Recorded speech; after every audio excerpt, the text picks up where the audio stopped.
Hi everybody, it's me, Curtis. I hope you all are doing well, and I assume you all received the email that I sent you.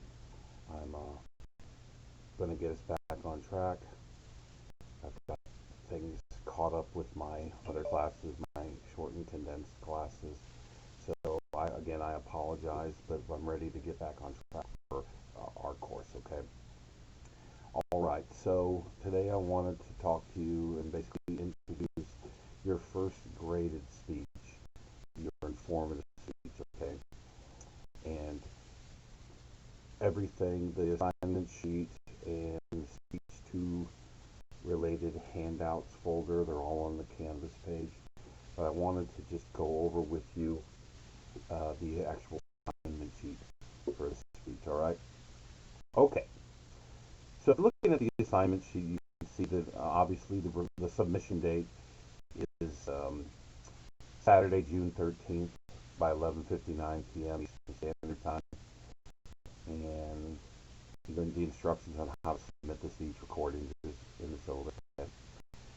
So this first informative speech, your first graded speech, is going to be worth 50 points, okay? And so for the speech, what I'd like you to do is to talk about a potential career field that interests you. Now I know that you all obviously have your own academic majors and what your plans for what you think you're going to do for your career. So if you want to talk about what you're actually majoring in, nursing, engineering, whatever, that's awesome. However, if you wanted to talk about a career that maybe is a little off the beaten path or something that you've always been interested in, say like your dream career, you could talk about that too. So basically, you can talk about any type of career that you want, whether it's the actual career you are going to pursue or some sort of like dream career. That being said, though, regardless of which type of career that you speak on, your speeches needs to have following things included. Okay, this is a requirement for the assignment. You'll need to give background information on your academic or career field of choice, why or how you became interested in this particular career field, what advantages does your career field have over others, and then you also need to discuss any possible disadvantages. All jobs, even great jobs, there's always something that is a bit of a disadvantage, so you need to mention those in your speech. And then finally, what type of training or education is needed to get into your particular career field, okay? So your job basically is to provide credible information on the career of your choice to the audience, okay? You're going to inform the audience about a particular career field. And somewhere usually in your introduction to your speech, you're going to have a declarative statement, or in other words, a thesis statement, where you're going to lay out for the audience exactly what you're going to be talking about. In a similar fashion, when you write a paper, a good paper obviously has a thesis statement, and it's usually in the introduction. Not always, but it usually is. So for your speech, an example thesis statement might be something like this. I'm just going to make up a career field. I believe that being a pharmacist is a great career field for the following reasons. 1, 2, 3, etc. So I'm making this declarative statement. I'm saying, hey, I believe that being a pharmacist is a great career field. Why? For the following reasons. 1, 2, 3, 4, however, whatever. And then I would follow that up with a preview. So I believe that being a pharmacist is a great career field for the following reasons. 1, 2, 3. In my presentation today, I'm going to talk about the advantages of this great career field, some possible disadvantages of being a pharmacist, and then I'm going to discuss the training and education that's involved in becoming a pharmacist. So by laying this out like, excuse me, tongue-tied, by laying it out like this, in your introduction, you're telling the audience, this is what I believe, This is what I'm going to talk about in my presentation, and this is the order in which I'm going to proceed. Laying out your introduction like this, or your thesis statement, and then a preview sentence, it lets the audience know what you're going to talk about and the order in which you're going to proceed, and it sets the audience up psychologically so now they know where you're going. If you recall from the textbook, the authors talk about this idea of public speaking being audience-centered. You can have the greatest message in the world, but if you don't communicate it in a way that makes it easily understandable for a particular audience, then you're doing yourself a disservice and the audience a disservice.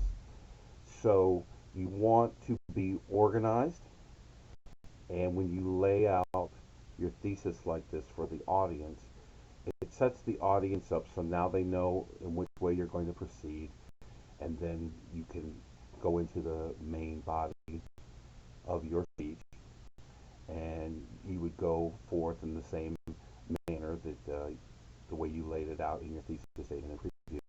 And hopefully it'll be easy for your audience to understand and assimilate what you're talking about, okay? I have two other videos that I'm going to post. One is specifically talking about introductions, and the other one talks about conclusions, okay? All right, so required time, 5 to 7 minutes, okay? If you do the 20-60-20 method, let's say I'm giving you 5 to 7 minutes. If you shoot for 6 minutes, 20% of that 6 minutes will be your introduction, 60% of that 6 minutes will be the main body of your speech, and then the final roughly 20% of your speech would be the conclusion. And then if you looked at the main body, that 60%, if you're going to be talking about the advantages, disadvantages, and the education or training process, when you break those three things down in that 60%, you see that your speech really is a bunch of small chunks, or like links in a chain, that are going to be joined together at the end, and then you have your, roughly 6 minute or so presentation. So the 20-60-20 thing is just a suggestion. It's not a hard, fast rule, but I like to break things down like that. So sometimes if you think talking for 6 minutes might seem like an eternity, when you break it down into these smaller chunks, then it's doable, okay?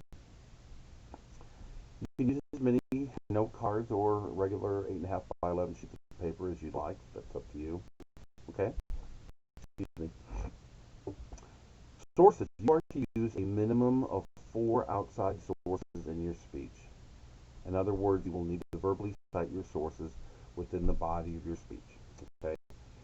You all know, obviously, when you've written papers, sometimes you've had to write MLA style papers or APA style papers, and there's different ways that you cite your sources in those types of papers. Citing your sources in a speech, it's just super easy. I'll give you an example. So let's say I'm giving a speech on being a pharmacist. I might say something like, according to the Bureau of Labor Statistics, the average pharmacist makes $80,000 a year. I just made that up, but what I just did is I decided my source verbally. I said, okay, according to what? According to the Bureau of Labor Statistics website, the average pharmacist makes $80,000 a year. So I've given the audience the information, hey, this is what the average salary for a pharmacist is, but then I've let the audience know from where I obtained that information. Let's say if I was quoting an article or something like that, I might say something like, according to John Smith, a leading pharmaceutical researcher who wrote in a New York Times online article, the employment outlook for pharmacists in the next 10 years looks very good. Okay, I just made that up, but the point is that I let the audience know, hey, according to Robert Smith or whoever, and who's that? I gave his qualification, a leading pharmaceutical researcher, and then I said, hey, this article that he wrote, where did he write it? He wrote it in the New York Times online, and then I give the bit of information. So citing your sources within your speech is real easy. Just make sure that you let the audience know from where you obtain that information. Number one, that way you aren't plagiarizing, but then also think about it this way: you're giving a speech, you're giving a lot of information, and you want the audience to accept your information as being credible, and you want the audience to accept you as being credible. So when you say the average pharmacist makes $80,000 a year, that's fine. But if somebody who might be playing devil's advocate would say, well, how do I know that's true? Where did you get that information from? Well, you let the audience know from where you obtain that information. That way you've kind of uh, stopped any naysayers or any people who might be inclined to disagree with you, and you've increased your own credibility with the audience by letting them know, hey, I obtained this information from a credible source.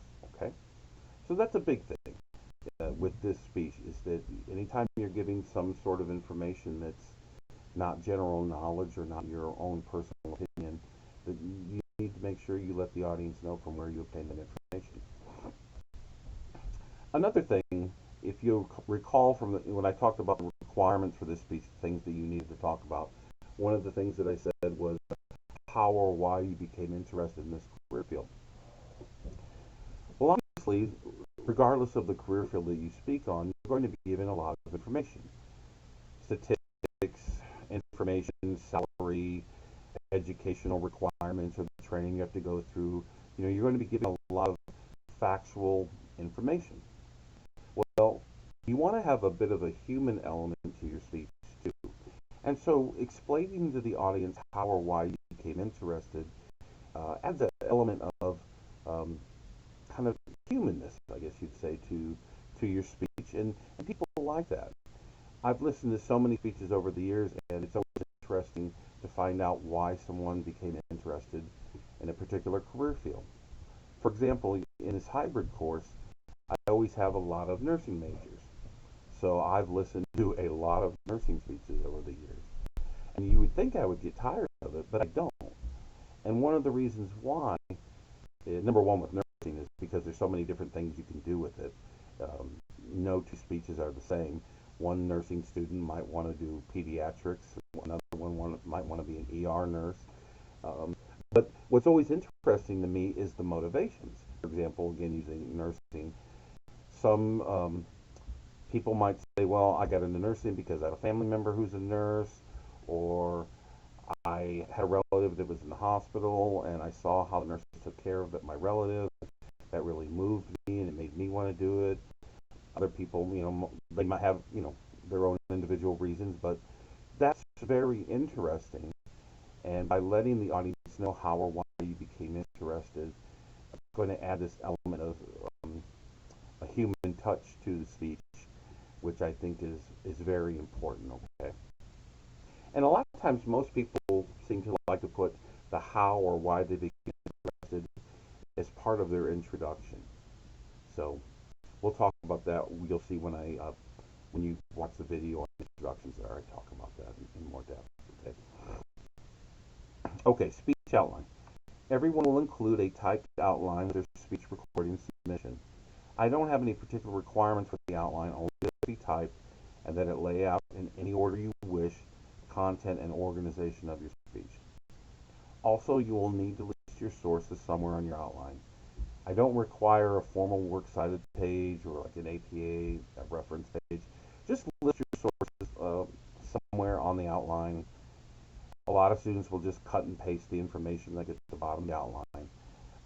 Just do that, and that's fine, but you do need to list your sources on your outline, okay? All right. So thanks for listening and watching, and I will be posting this video and then the introduction and conclusions video, and then please watch them. And then also please make sure you take a look at the handouts that are in the Canvas page in the Speech 2 related handouts folder. There's a sample rubric. When I grade your speech, I will be using a rubric that's broken down into 4 parts: your introduction, your main body, your conclusion, and then the actual delivery of your speech. So look at that rubric rubric, and you'll see the things that I'll be looking for, okay? And then there's also a handout called Helpful Hints for Speech 2 Preparation. So take a look at that, and let me know now that I'm back on track, and this weekend I will catch up on emails and all that stuff, and we'll get back on track with the course. And also, I'm going to get the midterm posted here in the next 3 or 4 days. So I'll get everything caught up real soon. So I'm back on track now. I appreciate your guys' patience with me. All right, I will talk to you later. Have a good day. Have a good weekend.